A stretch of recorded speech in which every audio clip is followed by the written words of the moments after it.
இருக்கிறப்ப தாவேக்காவோட மன்றத்துல இருந்து அங்கங்க வந்து தண்ணீர் பந்தல் வைக்கிறது வந்து பயங்கரமா வந்து போயிட்டே இருக்கு. ஸோ எலெக்ஷன் நெருங்க நெருங்க நம்ம எதிர்பார்த்துட்டு இருக்கிறது அந்த கூட்டணி பத்தி தான். ஸோ அதிமுக பாத்தீங்கன்னா பாஜகவோட கூட்டணி அப்படிங்கிற மாதிரி ஓப்பனா சொல்லியாச்சு. இங்க திமுக பாத்தீங்கன்னா வழக்கம் போல அந்த விசிகாவோட பாமகவோட இவங்களோட கூட்டணி இருக்கிறது வந்து ஓகே அப்படின்னு சொல்லியாச்சு. இப்ப யார் கூட்டணி பத்தி பெருசா பேசுறேன்னா தேமுதிகவும் தாவேக்காவும் தான். ஏன் தேமுதிக வந்து கூட்டணி பத்தி வெளிப்படையா பேசுறேன்னா அதுக்கு ஒரு ரீசன் இருக்கு. ஆக்சுவலி தேமுதிக இவ்வளவு நாள் அதிமுகவோட கூட்டணியில இருந்தாங்க.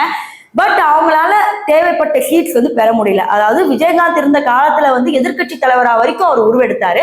பட் விஜயகாந்த் இல்லாத காரணத்தினால இப்ப அந்த கட்சி ரொம்ப வந்து மோசமா போயிட்டு இருக்கு. எப்ப அவருக்கு உடம்பு சரியில்லை அப்பத்துல இருந்தே தேமுதிகங்கிற ஒரு கட்சி சீட்டே வாங்க முடியல அப்படிங்கிறது தான் வந்து உண்மை.